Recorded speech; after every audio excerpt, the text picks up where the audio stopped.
Welcome to the Fundamentals of Anatomy knee module. The knee is a really significant joint that can unfortunately cause a lot of irritability, whether you are running excessively, cycling, doing a very strong Ashtanga yoga practice, for example. The knee joint is typically taking a lot of load bearing. And like many of the other joints, there are patterns of asymmetry, imbalances to the front and back muscles, the quadriceps and the hamstrings. There might be strain, which is causing the strain from the ITB, which is causing a little bit of irritation in the positioning of the patella. It's also a really interesting joint because it has the meniscus, because of the unique patella that's forming over the top of the kneecap, and then obviously because of how we use it in specifically a yoga practice, whether I'm sitting in lotus, whether I'm coming into hero's pose, dropping my hips down, whether I'm doing a seated twist variation, legs extended, standing postures, balancing postures, even in a wheel in back bends such as camel. And of course, we need to be really mindful about the quality of the cartilage in the knee joint. Okay? We want to avoid any kind of overuse, repetitive strain, degeneration, so that we won't have to be looking at meniscal tears, arthroscopy surgeries, ACL reconstructions. And those are just some of the things that you might come into contact with students who've had injuries, have completed their rehab process, and now want to come back to yoga. I think also sometimes there's a misconception that yoga is gentle and airy-fairy, okay? In a strong vinyasa, in a power vinyasa class, there is load bearing into that joint. And what hopefully you're starting to understand now as we work through the modules is that although we're looking at them in isolation, no joint is unaffected by the rest. So if we have a problem in the hip, in the pelvic alignment, that's definitely going to refer to the knee. If biomechanically there's some kind of instability in the foot, then that will feed back to the knee, all right? Also remember the shoulder, those cross lines of fascia, something going on in your left shoulder could be affecting the right hip and vice versa, and then that's going to have some kind of downward effect to the knees. So what's important to remember as yoga teachers?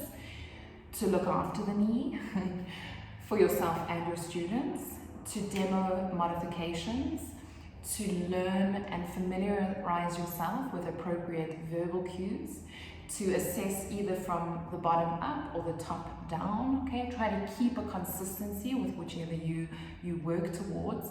And then again, as always, using the props, identifying isometric work to strengthen, to build endurance, to build stability.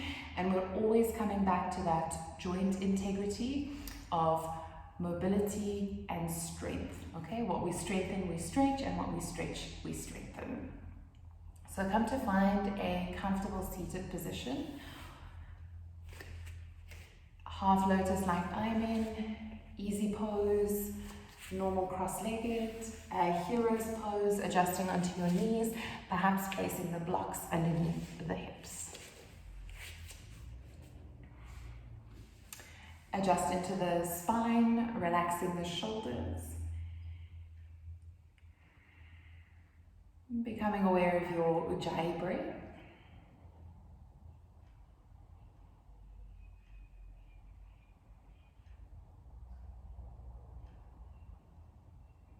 And really taking the awareness directly to that knee capsule.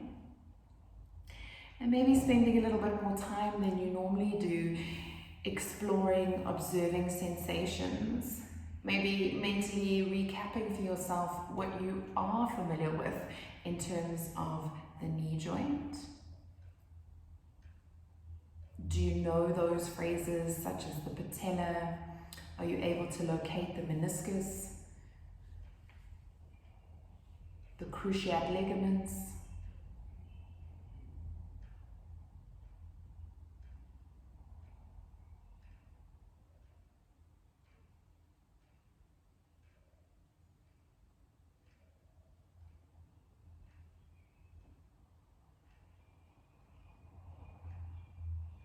The eyes closed, come to rub the hands together, creating a little bit of heat.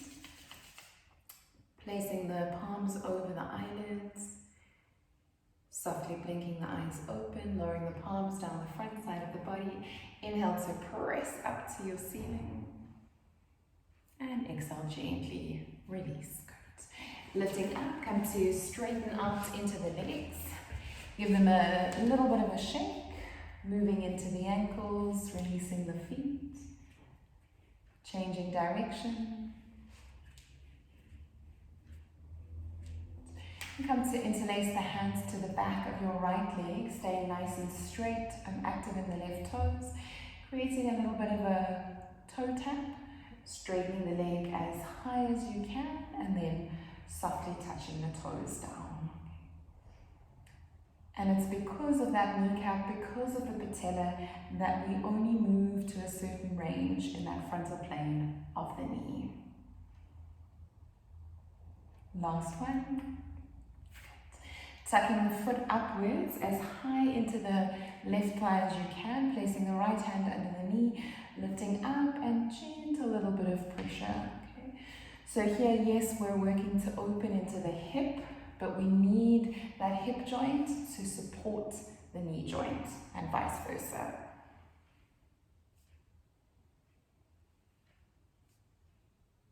Two more up and down. Lifting up again, placing the hands just under the knee and start to gently circle. Okay? Noticing how the foot affects into the range of motion in that knee joint, changing direction.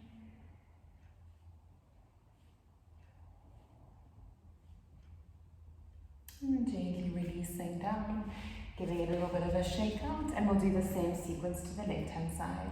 Interlacing the hands behind, active in the right toes, extending up, soft touch down. And again, maybe the hamstrings are a little bit more forgiving on the one joint to the other.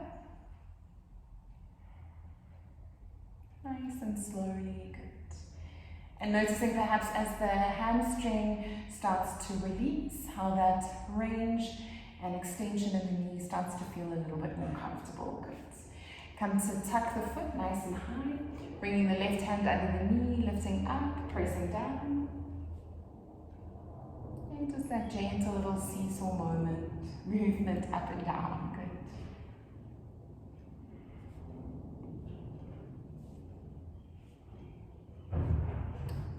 Releasing, again, find that interlace. We get to circle, imagine the toes are a pencil, finding a comfortable, smooth rotation.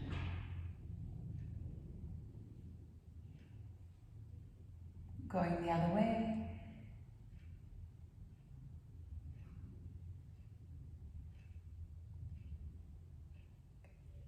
Well done. Gently release, straightening the legs out, giving them a little bit of a shake. Bringing the soles of the feet up to touch, giving a few little pulses into the hips up and down. Again, notice how the knees are feeling.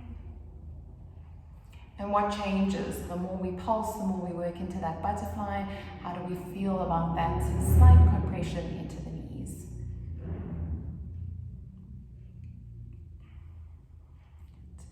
Inhale, lifting back up. Keeping the right knee bent, straighten into the left leg. So try and draw the spine as close to that thigh as you can. Turning the left toes out as close to 9 o'clock as you can. And then with an inhale, small little pulse, lifting that leg as high off of the mat as you can. Some people might not even get the heel off of the floor, not to worry. As they progress, the more often they do this exercise, the better they'll get. Turning the toes up to neutral, little pulse up and down. Okay, what we're doing here is we're isolating into the different quadricep muscle groups. And you'll come to realize that that's a key trigger for knee instability. Rotating the toes inwards. You're looking at doing anything from 6 to 10 repetitions. Another way to do this is lying flat on your back, one knee bent as I have now, and then lifting the foot up and down with the alternative foot positions. Gently release, give a little bit of a shake out, and you should be very aware of quite different, unique muscles that have worked in each of those ranges. Adjusting nice and straight in the spine, hugging that left leg as close to the body as you can, turning the right toes outwards to 3 o'clock, little pulse up and down with the foot.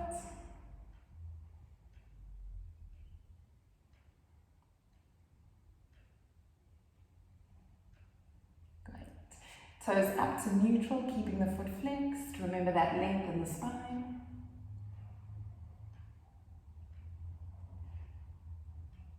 Nearly there, good. Turning all the way in, lifting up and down.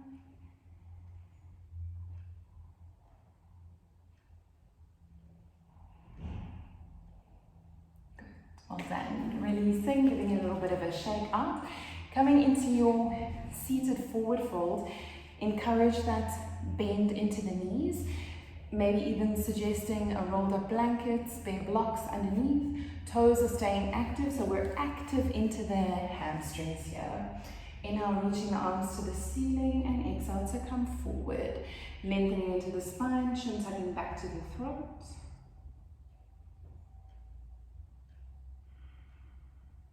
Remember to inhale, find that extra bit of length, and exhale to soften into your forward fold.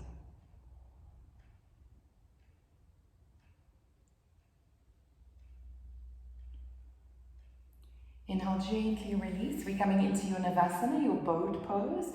Remember to be onto the sit bones, hands to the back of the legs, open into the shoulders, lifting the shins to the ceiling, okay? This is a really lovely pose for so many different reasons, even if you get a lot of hate mail when you come to label it when you're teaching. Releasing the hands. We're activating into the core. You're going to feel the heat in the quads straight away. Even the hamstrings are supporting there as the antagonists. Perhaps you're able to straighten the legs out.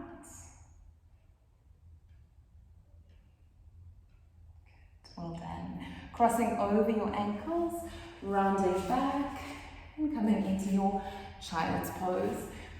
A lot of us consider child's pose to be a basic resting posture. Many people, particularly male students, often feel very restricted, very uncomfortable, normal for toe cramp to settle in. Remember to suggest a block underneath the sit bones, rolling up a blanket that you could put to the back of the knees, and give variations. Knees together, knees nice and wide, and then letting the hands walk forward, softening your forehead to the mat.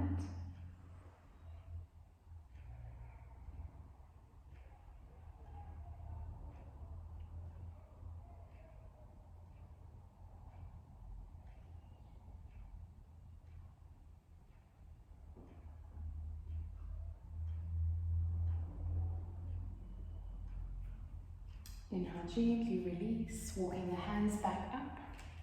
So there you have a really short, simple, sweet combination of exercises, a lot from the Pawanamuktasan series. And what you're wanting to do is wake up that synovial fluid, lubricate a little bit into the knee joint, work into some of the different ranges, combination of stretching and strengthening. And from here you could follow on to more of a digestive series, an abdominal workout. You could press into your downward facing dog and then lead into your Surya Namaskar, obviously depending on the style of yoga you're teaching. So I do hope you enjoy the rest of the module.